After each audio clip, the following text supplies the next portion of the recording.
ఏదైతే దసరా శరన్నవరాత్రి ఉత్సవాలకి విజయవాడ వచ్చాక సంబంధం లేదు. ఎందుకంటే అది దుర్గగుడి నిర్వహించేది కదా, ఇది ఎగ్జిబిషన్ సొసైటీ నిర్వహించేది. కాకపోతే అక్కడికి వచ్చేటటువంటి భక్తులకి అదనపు వినోదాన్ని అందించడం కోసం ఇక్కడ ఏర్పాట్లు చేయడం ద్వారా దాన్ని మార్కెట్ చేసుకుంటున్నారు. అంతవరకు ఓకే, అది తప్పే కాదు. కానీ సమస్యల్లా దేవుడి మాన్యాన్ని తీసుకున్నారు. దాంట్లో చివరికి హైకోర్టు ఫస్ట్ దాన్ని కొట్టేసింది. ఏది వెనక్కి ఇచ్చేయమంది, ఆ భూమిని అంతా చదువు చేయమని సింగిల్ బెంచ్ తీర్పు. దాని మీద డివిజన్ బెంచ్ స్టే ఇచ్చింది. ఆ స్టే మీద జోక్యం చేసుకోవాలని సుప్రీంకోర్టు నిరాకరించింది.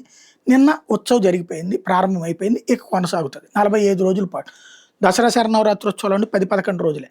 ఆ తర్వాత నుంచి ఎగ్జిబిషన్ లాగా అక్కడికి వెళ్ళడానికి వీలుంటుంది. ఎగ్జిబిషన్ ఇదివరకు ఎగ్జిబిషన్ అంటే చలికాలంలో జరిగేది, నవంబర్ డిసెంబర్ ఆ టైంలో జరిగేది. జనవరిలో వచ్చేటప్పటికి ఇవి జరిగేది, ఏది మన బుక్ ఫెస్టివల్ జరిగేది. జనవరి 1 నుంచి బుక్ ఫెస్టివల్ జరిగేది. ఇకపైన ఇక్కడే బుక్ ఫెస్టివల్స్ కూడా పెట్టవచ్చు. చక్కగా చెయ్యండి, దేవుడి గుడికి సంబంధించినటువంటి ల్యాండ్. డబ్బులు మాత్రం ఆలయానికి జమ చేయండి. ఆ డబ్బులతో ఆలయం అభివృద్ధి చేయండి.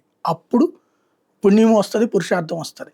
ప్రస్తుతానికి ఆ ఒక్కటి మాత్రమే చెప్పదలుచుకున్నా.